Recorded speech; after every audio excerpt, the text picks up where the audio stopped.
Bonjour à toutes et à tous, bienvenue sur ma chaîne. Ici, c'est une vidéo bonus, car aujourd'hui, on va voir ensemble comment accéder facilement aux fichiers de mes projets YouTube que je partage via GitHub, MegaNZ et Pastebin. Vous le savez maintenant, sur cette chaîne, on explore, on invente et surtout on partage. Et justement, cette vidéo est là pour mieux vous faire profiter de mes travaux. À chaque fois que c'est possible et utile, je vous donne l'accès à tous mes dossiers par projet. Par contre, dernièrement, je me suis aperçu que tout le monde n'était pas familiarisé avec mes outils de partage qui sont MegaNZ, Pastebin et surtout GitHub. Je dis surtout car depuis quelque temps, je n'utilise plus que GitHub et effectue progressivement la migration de mes anciens fichiers vers celui-ci. En fait, nous n'avons pas tous la même connaissance de ces outils très utiles pour le partage. Et je pensais en fait que quand je vous disais que vous pourriez trouver tous les liens joints en description de la vidéo, c'était suffisant. Je me suis rendu compte dernièrement que ceci était vrai pour certains, mais alors pas forcément pour tous. Cette vidéo devrait nous permettre de consulter tous mes dossiers open source et bien entendu sans contrepartie.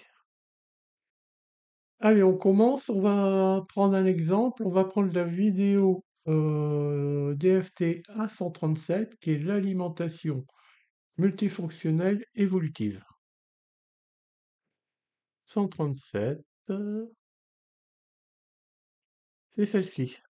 Alors je la démarre et je la mets en pause de suite. C'est pas la vidéo qui nous intéresse pour l'instant, ça sera la description. En fait, la description est juste en dessous.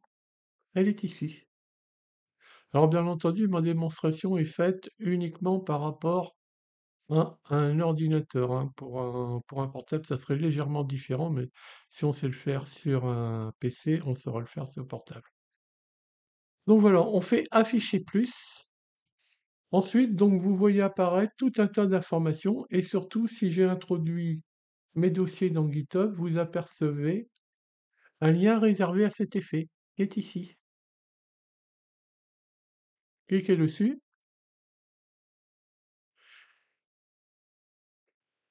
Mon GitHub correspondant à ce dossier s'ouvre et tous mes dossiers apparaissent. Vous voyez, ils sont ici.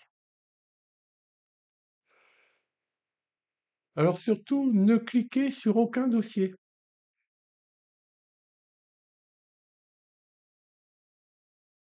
Car certains risquent de ne pas s'ouvrir. Il y a mieux.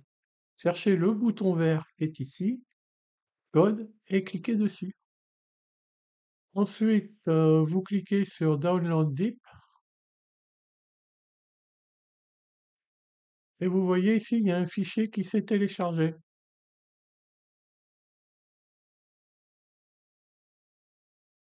On va aller dans le téléchargement. Il est là. Ce qu'on va faire, c'est qu'on va aller, on va le récupérer, on va le copier, on va venir ici, on va le mettre là.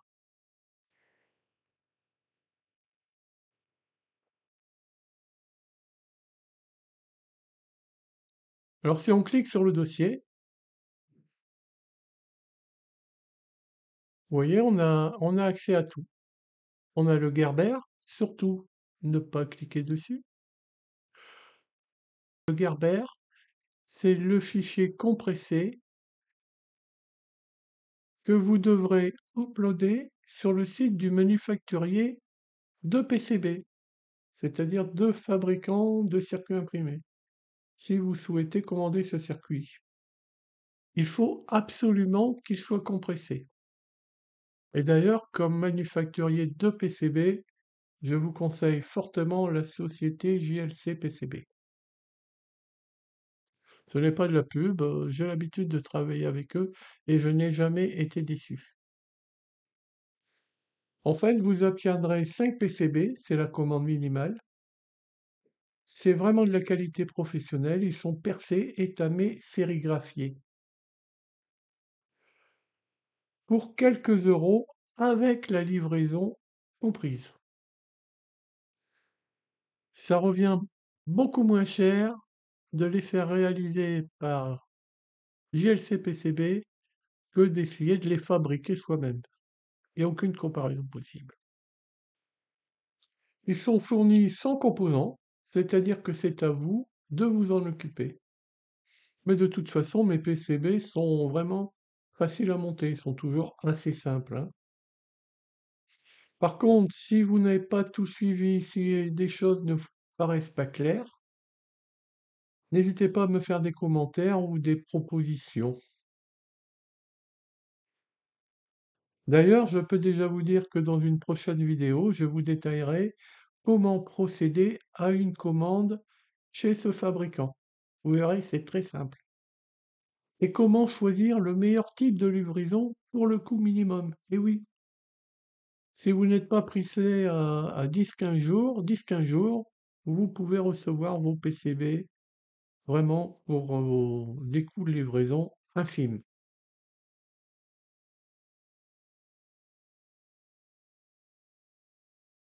Allez, on continue sur notre dossier.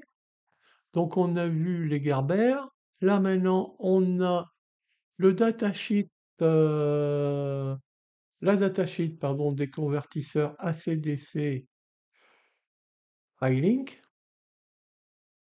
Ensuite, on a la datasheet des convertisseurs DC/DC Gricom. Ensuite, nous avons le Redmi, c'est-à-dire là vous allez avoir du texte. Vous pourrez donc le lire, par exemple, vous pouvez le copier et l'ouvrir par Notes. Vous pouvez l'ouvrir par Notes. Ensuite, on a le schéma. Tiens, regardons. Voilà le schéma. Ben voilà. Là, j'ai mis sans cadre.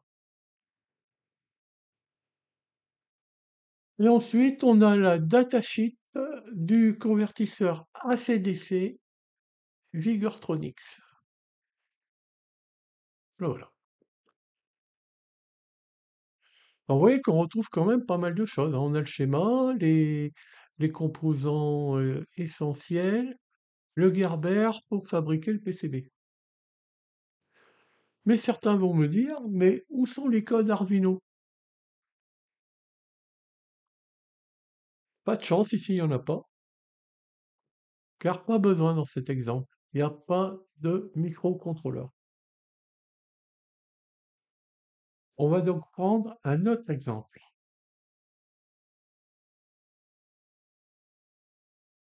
On va prendre une autre vidéo. Alors, je vais d'abord effacer ça.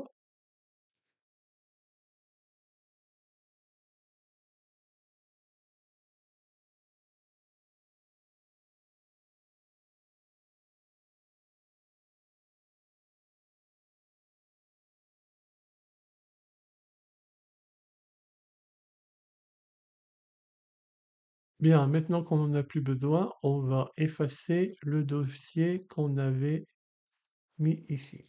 On va le jeter à la poubelle. Donc, un autre exemple, je disais, comment fabriquer un effaroucheur version 02, c'est la vidéo DFT A143. Allons-y. Ça, on n'en a plus besoin. On a dit vidéo DFT A143. La voici. Donc, même chose, on clique, on stoppe la vidéo, on va ouvrir ici, et là, qu'est-ce qu'on voit? Là, j'ai bien fait les choses, c'est bien apparent, on a le GitHub correspondant au projet. On clique. Et là, vous voyez, on a vraiment un gros dossier. En fait, il s'agit d'un effaroucheur, donc équipé d'un DF Player Pro. c'est un système pour jouer des fichiers audio, et d'un microcontrôleur Arduino XIAO avec des bruits d'oiseaux. Donc en fait, tout ça, les MP3 là, ce sont des bruits d'oiseaux. En passant, je viens de citer donc le DF Player Pro et le Arduino XIAO. Ce sont vraiment des composants que je vous recommande de travailler avec. Ils sont très bien pour les petits projets. Vraiment, ils sont bien. Facile, le Arduino XIAO se programme très facilement et le DF Player Pro, d'ailleurs, j'ai fait une vidéo pour savoir l'utiliser. Alors, j'ai dit on retrouve des fichiers MP3, d'autres choses, mais on retrouve surtout ici, vous voyez, un fichier Predator Pigeon 01.ino. En fait, c'est le code pour le Arduino XRO. Donc, toujours pareil, l'onglet code, download zip, le système, c'est, je pense, télécharger. L'œuvre est là, il est là, alimentation, nanana. Comment fabriquer un effaroucheur de pigeons. Pareil, je le copie.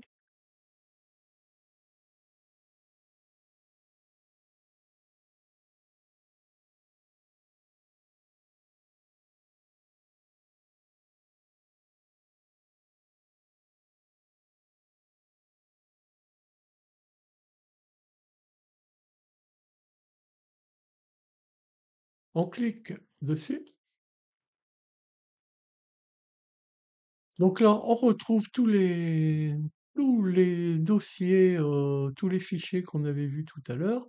Et bien entendu, on revoit ici notre fichier Predator Pigeon 01. On clique dessus, c'est donc le code, hein. Je clique.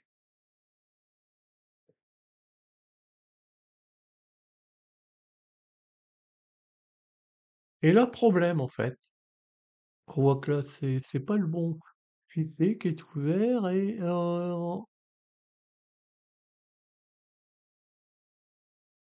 l'IDE nous dit que, eh bien, ce fichier a besoin d'être à l'intérieur d'un dossier de croquis appelé Predator Pigeon 01.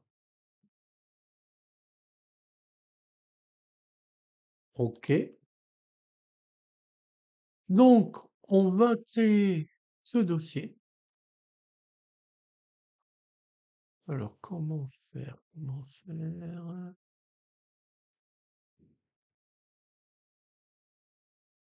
Predator Pigeon 01.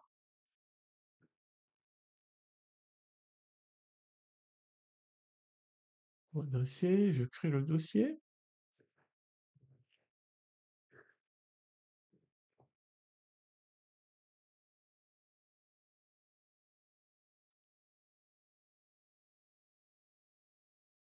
Voilà, je l'ai créé. Je reviens ici. Je récupère mon fichier, copier,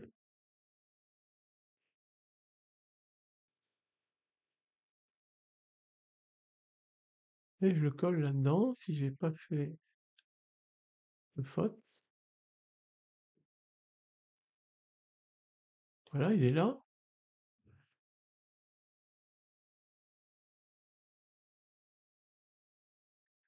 Essayons de l'ouvrir cette fois.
Voilà, donc on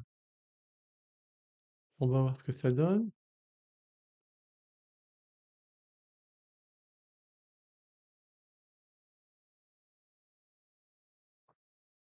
Voilà. Et donc, bon, ça, on n'en a pas besoin, on n'en a pas besoin. Et là, pardon. Et là, donc, on retrouve mon code. Bon, vous voyez que c'est un code assez simple. Maintenant, donc, vous avez vraiment tous les éléments.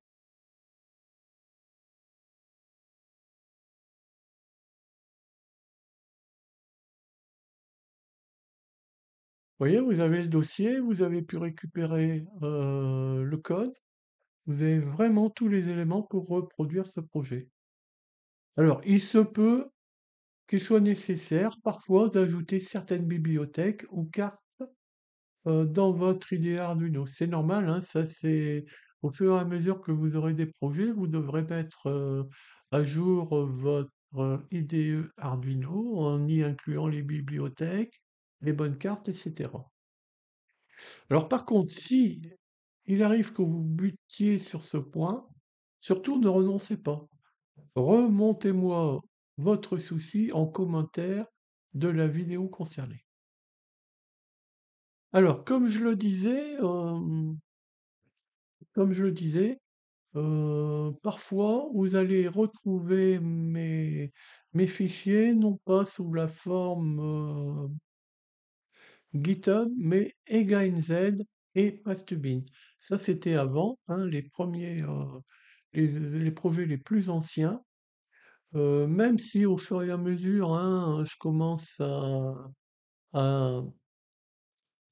à les mettre également dans GitHub, il se peut que parfois vous en trouviez euh, voilà, dans MegaInven et Pastebin. Alors, on va aller voir pour cet exemple. Alors d'abord, j'enlève ça ici. J'enlève ça, j'en ai plus besoin. Voilà, qu'on se perturbe. Et on va aller voir la vidéo. Alors ça, j'en ai plus besoin non plus. J'en ai plus besoin non plus. On va aller voir une autre vidéo qui s'appelle DFT A93. Comment faire un potentiomètre numérique I2C DS1803 Atini 85. Alors, c'est un projet que je vous recommande fortement car je le trouve assez utile et surtout innovant. Alors, A93, c'est déjà une vidéo un peu ancienne. D'ailleurs, c'est pas pour rien que je l'ai choisi. A93, la voilà. Donc, même principe. Là, on clique. Pour l'instant, on n'a pas besoin d'aller lire la vidéo. On descend, afficher plus. Voilà. Alors, tout d'abord, on va voir, chez MegaInZ, on va voir qu'on a le schéma.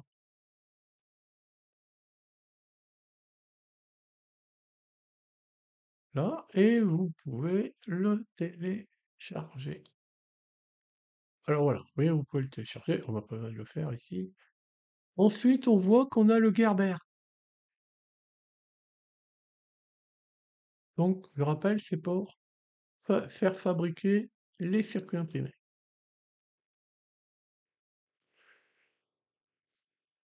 Voilà, le Gerber est là, vous pouvez le télécharger, c'est lui que vous utiliserez pour faire votre commande de circuits imprimés, par exemple chez JLC PCB. Alors, on a vu on avait le schéma, on a vu qu'on pouvait aussi avoir le fichier Gerber. Donc maintenant, on va aller voir le code, donc par Pastebin. Voilà, alors le code, il est là en fait, hein. Le code, il est là. Vous devrez le copier-coller, hein, et créer un nouveau sketch dans IDE, Arduino. C'est du texte, hein, c'est pas du code. C'est pour ça qu'il faudra le remettre sous forme de code par copier-coller. Ne pas oublier, par contre, de créer le dossier correspondant si nécessaire, hein. Vous avez vu que les fichiers INO ont besoin d'un dossier pair.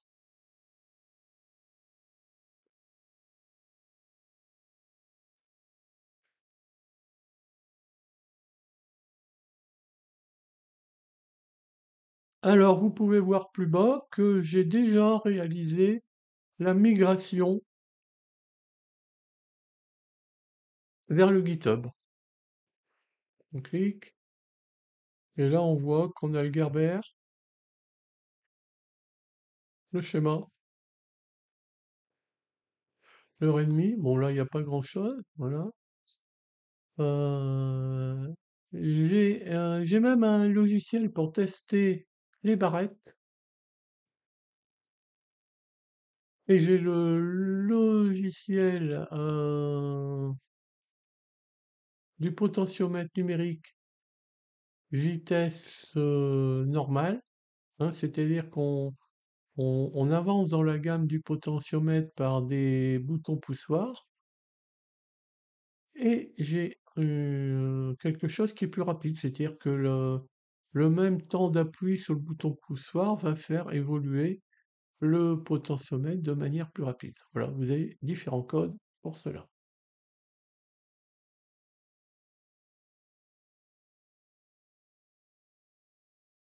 Alors, au niveau des suites,